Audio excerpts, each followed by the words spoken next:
Hello, welcome to MTG Pro Tutor. I am Sean Penrod, your host, and we are opening a Cons of Tarkir booster pack.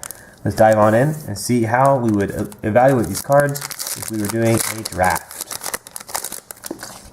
So we have our morph, we have our token and our land, and today's rare is we have a foil Master the Way. So foil uncommon, that's nice. Draw a card. Master the Way deals damage to target creature or player equal to the number of cards in your hand. Nice. And our rare is Mardu Ascendancy.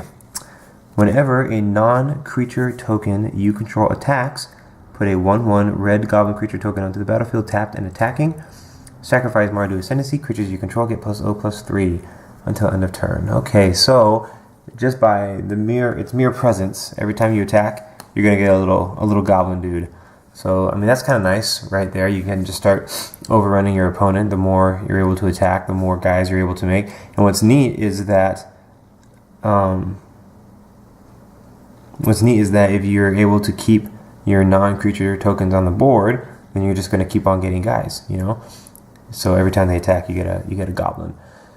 So how is that, or how much is that worth? Like, is this a good first pick? I don't know. I think it's great to have if I'm already in Mardu, but I don't think it's good enough to make me want to go and be Mardu. So let's see what else the pack has to offer. We have a 2/2 for 2. He does have haste, and he attacks each turn if able. We have Erase, which is a good sideboard card. Taigam Scheming, which is unplayable. Trumpet Blast, which is a good combat trick for red. It's a little expensive, but all your attacking creatures get +2/+0, so that's nice. Dutiful Return, good for Sultai. If you're or good for decks that you have a lot of delve, that you really are milling yourself and then delving them away. You can mill yourself, get the cards you want back, and then you can exile the rest. So, Blossoming Sands, the green-white refuge. Throttle. So far, I like this one a lot. It's a 5 mana, -4/-4. It's an instant, so it can basically count. It's pretty good removal. It's not bad removal. Better than, well, depends on what you're targeting, but cheaper than Rite of the Serpent for sure. Not as good as Murderous Cut, but today's day and age, not bad. Now here's a neat little Mardu trick. For 5 mana, you can turn it face up and get 3 goblin creature tokens. In addition to that, you get this 2/2. Oh, you get those tokens whether you play it or flip it face up. So either way, you get those tokens. That's good. Scout the borders. Reveal the top 5 cards of your library. You may put a creature or land, so you get to pick which one depending on your needs, into your hand, and the rest go into your graveyard. So not a bad way to fill up your yard, because you're going to put 5 cards into the graveyard. The 4 you don't pick, plus this card itself. So 5 are going to go into the graveyard. If you pick the land, then it means that you have something in your hand that you want to play. If you pick the creature, then maybe you picked a delve creature, and now you can play it for super cheap. So this is actually a really, really strong card. Really good. All right, Mistfire Weaver.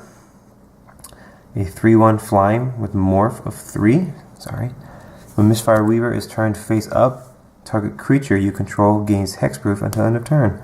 So you can save one of your creatures. They play a removal spell. You flip this card up for 3 mana, give that creature hexproof, and you just cost them a spell.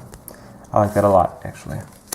Secret Plans. So this is a thing, especially if you can get 2 of them. People like building the Secret Plans deck where whenever a permanent you control is turned face up, you get to draw a card. So the more Secret Plans you have, the more cards you get to draw, and basically you're just looking for morph cards, because every time you turn one face up, you can draw into another morph, And so that's kind of how this deck works, is you're just able to draw your whole deck and have a really strong board presence and a really good hand, and not a bad first pick. And finally we have Dead Drop, which costs 10 mana. But it has Delve.